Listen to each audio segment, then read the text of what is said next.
안녕하세요. 저는 제주 한빛교회 최지우 간사입니다. 2017년에 하기로 이사 오게 되며 제주 한빛교회에 출석하였습니다.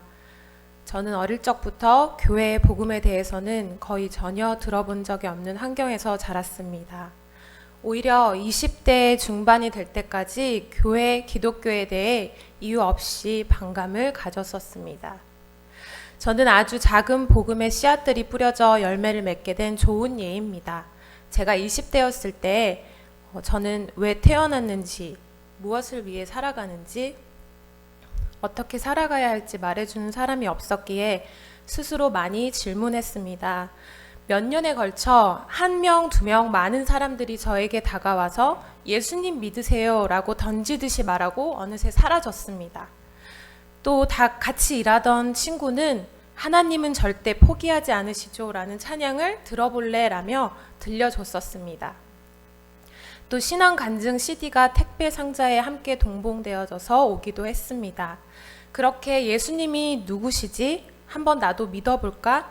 라는 생각이 들게 되어 혼자서 교회를 찾아가게 되었고, 그렇게 찾은 교회에서 설교 말씀에 하나님의 외아들이신 예수님이 우리를 위해 십자가에서 못 박히셨다는 설교를 듣고 나도 모르게 펑펑 눈물을 흘리게 되었습니다.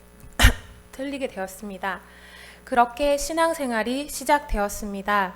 청년 때에는 본당에서 대예배를 드렸고, 결혼을 하고 아이를 낳으며 잠옷실에서 드리는 예배로, 또 아이가 자라나며 영유아부 예배로 옮기게 되며 점점 뜨거웠던 구원의 감격도 식고 주일에 예배를 드리는 것으로 만족하는, 주일에만 신앙생활을 하고 주중은 예전 모습과 크게 다를 것 없는 모습으로 점차 바뀌어 갔습니다. 그러던 어느 날 2017년 저희 가족은 갓난 아이였던 둘째 아이를 갑작스럽게 먼저 떠나보내게 되었습니다. 이듬해 2018년에는 저에게는 도련님인 남편의 하나뿐인 남동생도 떠나보내는 일을 겪었습니다. 연달아 사랑하는 자녀와 가족을 떠나보내면서 나이가 어리다고 세상을 늦게 떠나고 나이가 많다고 일찍 떠나는 것이 아니라는 것을 체험하게 되었습니다. 그러면서 눈에 보이는 급박하게 살아가는 현실이 전부가 아니라는 것을 깨닫게 되었습니다. 그때부터 내 주변에 있는 가족, 사람들의 영혼 구원이 시급하게 다가왔습니다. 예수를 믿지 않으셨던 양가 부모님의 구원이 가장 시급했습니다. 제사를 중요하게 여기시는 시부모님은 저와 남편의 신앙을 처음에는 탐탁지 않게 여기셨습니다. 대부분의 제주도 어른들이 조상께 제사를 드리지 않는 기독교를 좋지 않게 여기실 것입니다.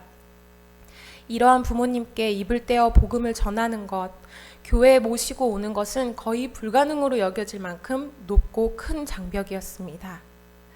그러나 시동생을 잃고 고통스러워하시는 시부모님을 보며 이분들은 오직 예수님만이 필요하다. 지금 복음의 씨앗을 뿌리지 않으면 나중에는 크게 후회로 남을 것 같다는 마음이 들었습니다. 마침 그때에 극동방송에서 전도특별 생방송을 진행하는 것을 라디오로 듣게 되었습니다.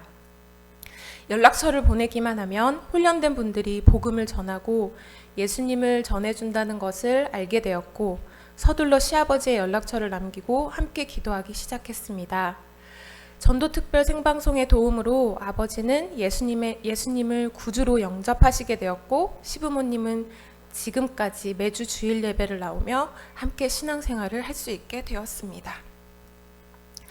다음해에는 더 용기를 내어 극동방송에서 진행하는 전도특별 생방송에 친정아버지와 저랑 가장 친한 친구들의 연락처를 보내었고, 그들은 복음을 듣고 예수님을 영접하게 되었습니다. 그분들은 전화를 받지 않으시면 다음번에 다시 여러 번 전화하셔서 통화를 시도하셨습니다. 그렇게 극동방송은 영혼 구원을 위해 동역을 해주셨습니다. 불어나는 젖을 먹일 아기를 갑자기 잃었을 때, 사랑하는 도련님이 세상을 떠나셨을 때, 저는 내가 이 집안에 들어와서 이런 일이 생긴 것이다. 그래서 나 하나만 사라지면 된다라는 왜곡된 생각과 우울증, 자살의 충동을 느끼며 매우 힘들어 했었습니다. 그때마다 하나님은 저를 위해 기도해 주는 분들을 많이 보내주셨습니다.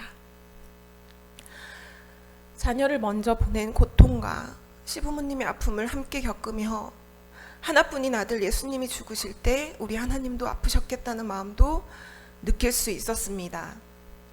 하나님께서 하나님의 아픔에 동참했을 때 저에게 앞으로 하나님의 기쁨에도 동참시키시겠다는 감격스러운 마음을 주셨습니다.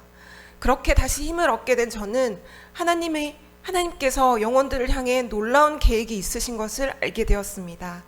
이제는 내가 왜 하기 땅에 오게 되었냐고 불평하지 않습니다.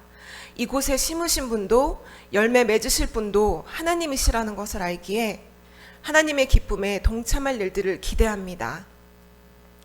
저에게 작은 복음의 씨앗들이 뿌려져 열매를 맺은 날이 온 것처럼 저도 앞으로 세월을 아끼며 복음의 씨앗들을 계속해서 뿌리려고 합니다. 하나님의 놀라운 은혜를 간증을 통해 다시금 기억하고 새길 수 있음에 너무나 감사드립니다. 감사합니다.